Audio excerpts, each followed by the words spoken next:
உனக்கு துரோகம் இழைத்தவர்களை நீ ஒருபோதும் பழிவாங்காதே. அதை காலத்திடம் ஒப்படைத்துவிட்டு நீ அமைதியாகக் காத்திரு. காலம்போல் மிகக் கொடூரமாய் பழிவாங்க உலகில் யாராலும் முடியாது.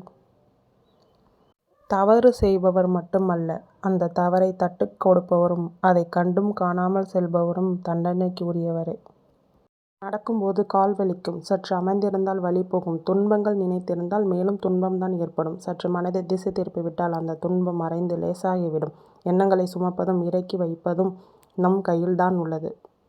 வாழ்க்கையில் எல்லாம் எப்பொழுதும் ஒன்று போல் இருப்பதில்லை. காலம் மாற எல்லாம் மாறும். அதற்கு நம்மை நாம் பக்குவப்படுத்திக் கொள்ள வேண்டும். எனக்கு ஒன்றும் நடக்கவில்லை, எனக்கு மட்டும் ஏன் இவ்வாறு நடக்கிறது என்ற வார்த்தைகள் உனக்கு மட்டுமல்ல, அனைவருக்கும் உண்டு. புலம்புவதை விடுத்து அவற்றை உனது அறிவைக் கொண்டு வெற்றி பெற முயற்சி செய். அமைதியாகச் செல்லும் நதியைப் போல நல்லதையே நினைத்து நல்லதையே செய். தீயவை யாவும் குப்பைகள் போல் தானாக ஓரத்தில் ஒதுங்கிவிடும். உனக்கு ஏற்படும் துன்பங்களுக்கு நீ மட்டும் பொறுப்பாக முடியாது என்பதை புரிந்து கொள். அனைத்திற்கும் காரணம் ஒன்று உள்ளது. அதனை காலம் உனக்கு சரியான நேரத்தில் வெளிப்படுத்தும். நீங்கள் நீங்களாக வாழ நினைத்தால் மகிழ்ச்சிக்கு எல்லையில்லை. நீங்கள் மற்றவர்களைப் போல வாழ நினைத்தால் மகிழ்ச்சிக்கு வாய்ப்பே இல்லை. யாரையும் திட்டாதே, சாபமிடாதே, கெடுதல் நினைக்காதே. நீ எதை செய்கிறாயோ அதுவே உன்னை வந்து சேரும்.